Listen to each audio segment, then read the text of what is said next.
sangat kecil, pulau yang sangat kecil, kota yang sangat kecil, 3 in 1 ya, sangat kecil. Termasuk 64 pulau kecil, sama ini pulau utamanya 65 pulau. Luasnya Singapura ini hanya 711 km persegi. Saya rasa Jogja lebih luas dari Singapura ya.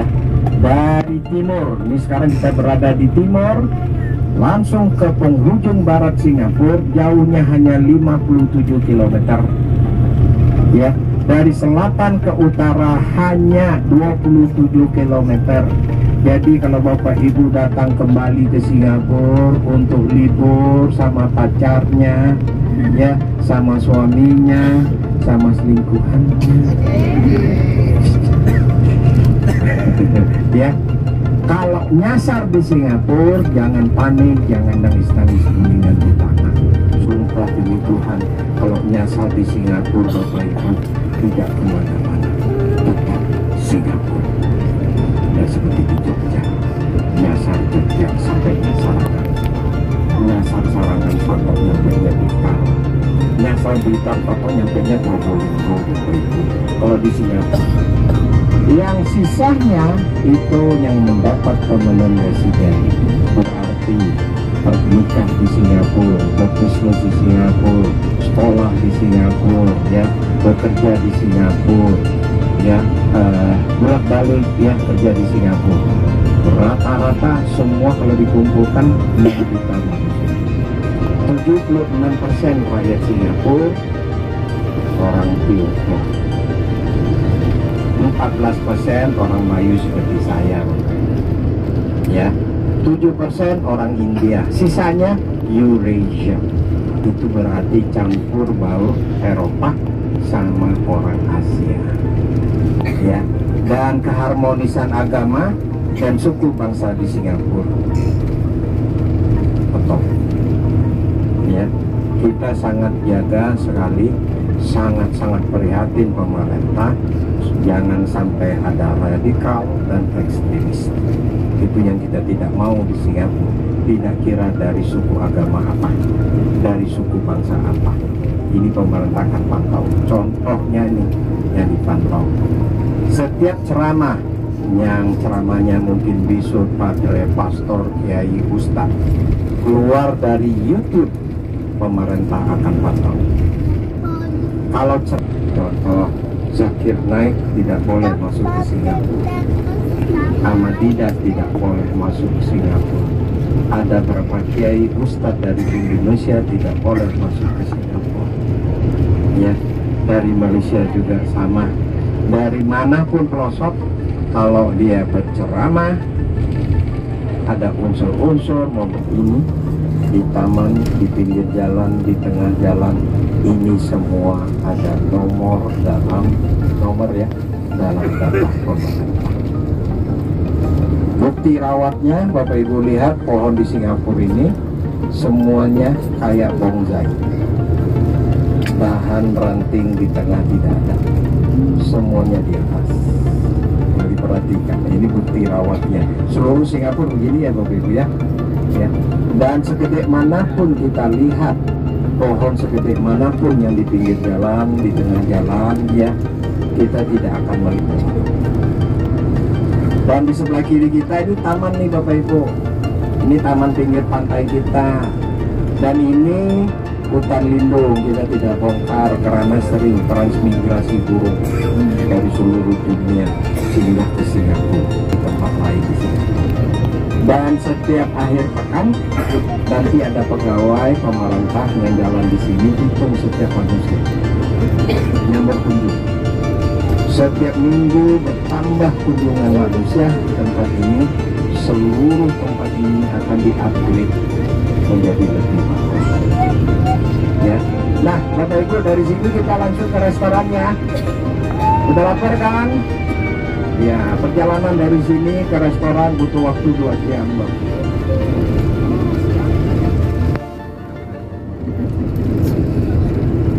Tadi kan baru bilang 711 km persegi.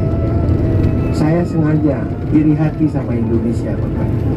Kalau di sana sudah berjalan Sampai ke satu tempat 2 jam, 1 jam. Kalau di Singapura dari ujung ke ujung 45 menit selesai. 96% rakyat Singapura mampu beli rumah. Tapi bukan karena kita kaya Bapak. Ini gara-gara jam sostek. Saya punya gaji 20% dipotong ke jam sostek, 16% dari majikan. Uangnya tidak boleh keluar sampai umur 65 tahun. Bayangkan kalau gajinya lumayan berapa banyak setiap bulan masuk tuh, ya kan? Jadi untuk DP rumah, cicilan rumah selama 30 tahun itu dipotong langsung dari jam sostek. Jadi tanpa uang kita setiap bulan. Tapi kalau jam sosteknya kurang, dia kena bayar kontan selama 30 tahun, DP-nya juga kena bayar kontan. Ya, tapi belum ada yang nanti bayar jam sostek di Singapura. Semuanya pasti ada. Ya, kalau tidak dari majikan, dia bayar sendiri. Contohnya saya bayar sendiri. Ya, saya harus declare gajinya setiap hari, setiap bulan tuh saya harus declare kepada pemerintah. Bapak Ibu percaya nggak? Rumah yang saya beli 20 tahun yang lalu, 4 kamar, luasnya 109 meter persegi. Saya punya 3 kamar tidur, 2 WC, 1 ruangan tamu, 1 ruangan dapur, dan 1 stok. Mungkin Bapak Ibu tidak percaya, harganya saya beli 2 M. Dan saya bukan beli rumah ya Bapak Ibu. Separuh dari lantai saya bumbungnya orang di bawah. Separuh bumbung saya adalah lantainya bekas. Dan di Singapura semakin tinggi rumahnya semakin mahal. Ini swasta. Harganya beda dengan swasta, dengan dari pemerintah. Kalau yang swasta ini paling minim $2 juta Singapura, 200 M. Dan rumah saya bukan rumah warisan. Umur rumah saya hanya 99 tahun. Ada seperti ini di Jogja? Nggak ada kan? Kalau kita beli rumah, wah cukup keturunan punya kan? Kalau di Singapura, 99. Jadi kalau saya berceritakan kompleksnya di Singapura, Bapak Ibu pulang ke Jogja, sujud, ya Allah, terima kasih ku dilahirkan di Indonesia. Mau dengar kompleksnya Singapura? Mau. Ini tanggal 20 nih, Mas. Saya pernah bawa Ibu Risma Menteri Sosial. Itu kalau Ibu Risma datang ke Singapura, saya tanggal 20 mungkin dia datang sama anak buah. Ada studi perbandingan. Nah, Bapak Ibu, setiap daerah perumahan disiapkan semua. Sekolah ada, ya, dari SD, SMP, TK semua ada. Ada sebagian ada universitasnya. Pasar, mall, terminal bus, terminal MRT. Kalau MRT itu kereta api jalan bawah tanah sama atas.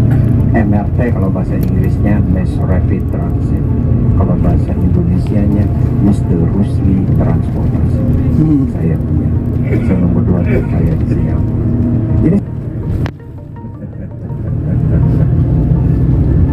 semuanya ada di setiap daerah. Untuk olahraga, stadium, kolam renang, semua disediakan oleh pemerintah.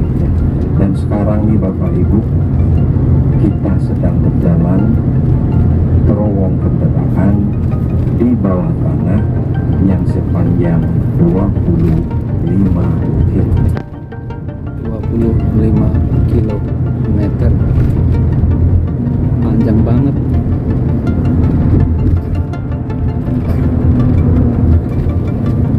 Terowong minyak nanti depan ketemu makamnya ya, bukan salah ketiga. Jadi di Singapura kita manfaatkan semua ya Bapak Ibu, naik ke atas sampai ke bawah bumi. Jadi Bapak Ibu jangan iri hati sama orang Singapura ya, jangan sesekali iri hati sama orang Singapura. What is this? Langit tinggi dekat dengan langit, doanya lebih cepat dijawab.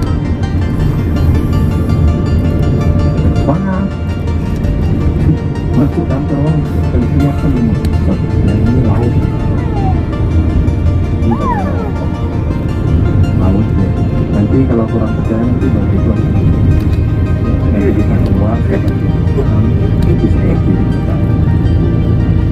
Dan di Singapura, sebagai contoh ya, disiplinnya sangat bagus.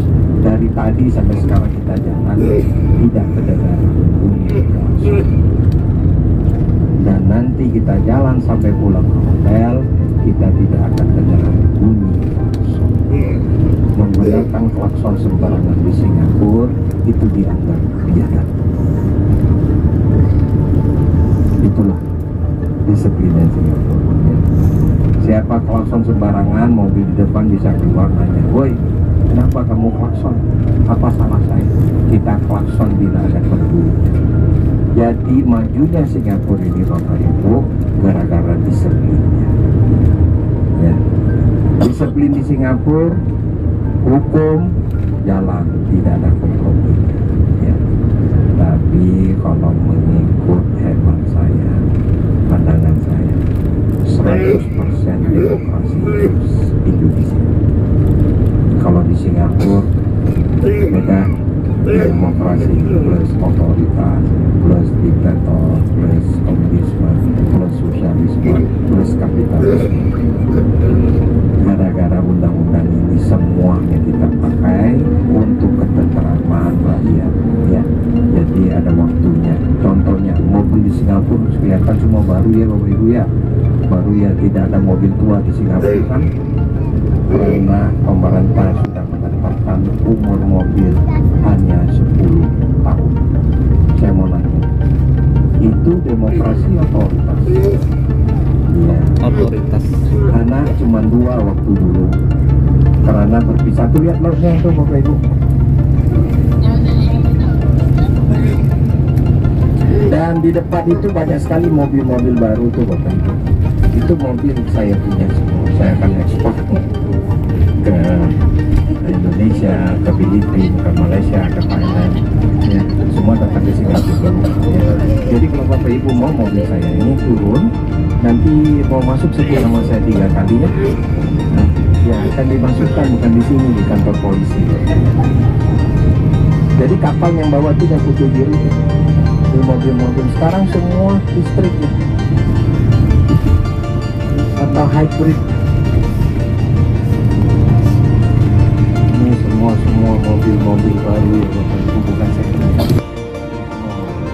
Dan ini pelabuhan peti kemas Singapura. Ini terminal 1 akan dibongkar. Tidak lama lagi akan dibongkar terminal 1 dan terminal 2. Sekarang kita sedang kumpulkan untuk pindahkan barang ini langsung ke barat Singapura yang telah didirikan yang baru, pelabuhan peti kemas yang lebih luas 5 kali dari tempat ini. Ya. Ibu tahu nggak, kita nomor 2 pelabuhan peti kemas tersibuk di dunia. Setiap 3 menit satu kapal keluar masuk sini. Uang stabil, semuanya mau tanam modal di Singapura. Dan bagi mereka yang bukan bisnis di Singapura, pajaknya itu adil, nggak ada lebih-lebihan, adil. Justru banyak sekali yang jadikan regional office-nya di sini ya.